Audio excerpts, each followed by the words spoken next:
రామాపురం అనే చిన్న గ్రామం. ఆ గ్రామం చివర్లో పెద్ద మామిడి చెట్టు, దాని పక్కనే మట్టితో కట్టిన చిన్న ఇల్లు ఉండేది. ఆ ఇంట్లో లక్ష్మి అనే వృద్ధురాలు నివసించేది. ఆమెకు పెద్దగా ఆస్తిపాస్తులు లేవు, కానీ ఆమెకు చాలా ఇష్టమైనవి మాత్రం కోళ్ళు, వాటి చిన్న చిన్ని పిల్లలు. ప్రతిరోజు ఉదయం సూర్యుడు ఉదయించగానే లక్ష్మి నిద్రలేచేది. తన కోళ్లకు గింజలు వేయడం ఆమెకు అలవాటు. తల్లి కోడి తన పిల్లలను రెక్కల కింద దాచుకుంటూ కాపాడుకోవడం చూస్తూ ఆమెకు ఒక ఆనందం కలిగేది. ఈ కోళ్ళకైనా నా మీద నమ్మకం ఉంది అని ఆమె తనలో తానే అనుకునేది.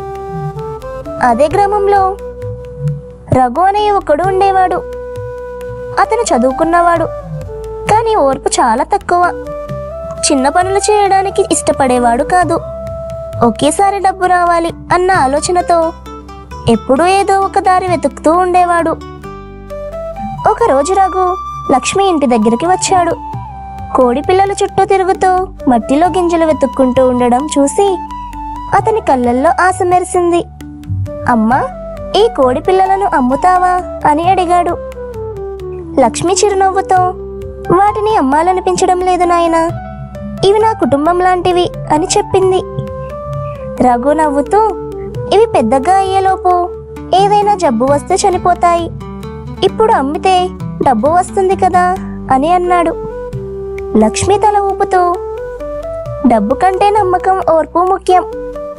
తల్లి కూడా తమ పిల్లలను వదిలి ఉండదు, మనము అలాగే ఓర్పుగా ఎదగాలి అని చెప్పింది. రఘు ఆ మాటలను పట్టించుకోకుండా వెళ్ళిపోయాడు.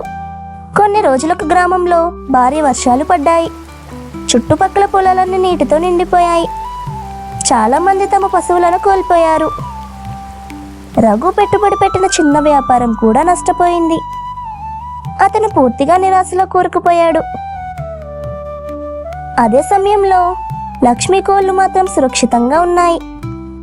తల్లి కోడి పిల్లలను రెక్కల కింద దాచుకుని వర్షంలో నుంచి కాపాడింది. వర్షాలు తగ్గాక కోడి పిల్లలు కొంచెం పెద్దవిగా మారాయి. రోజు కొన్ని గుడ్లు పెట్టడం మొదలుపెట్టాయి. గ్రామంలో గుడ్లకు మంచి డిమాండ్ పెరిగింది. లక్ష్మి వాటిని అమ్ముతూ తన అవసరాలకు సరిపడా డబ్బు సంపాదించసాగింది. ఆమె జీవితం నెమ్మదిగా మెరుగుపడింది. ఇది చూసిన రఘుకు ఆశ్చర్యం వేసింది. ఒకరోజు అతను లక్ష్మి దగ్గరకు వచ్చి, అమ్మా, నువ్వు చెప్పిన మాటలు ఇప్పుడు అర్థమవుతున్నాయి.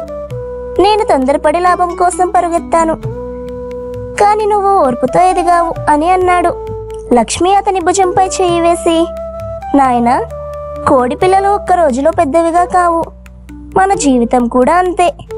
సహనం, శ్రమ, నమ్మకం ఉంటే ఫలితం తప్పక వస్తుంది అని అంది.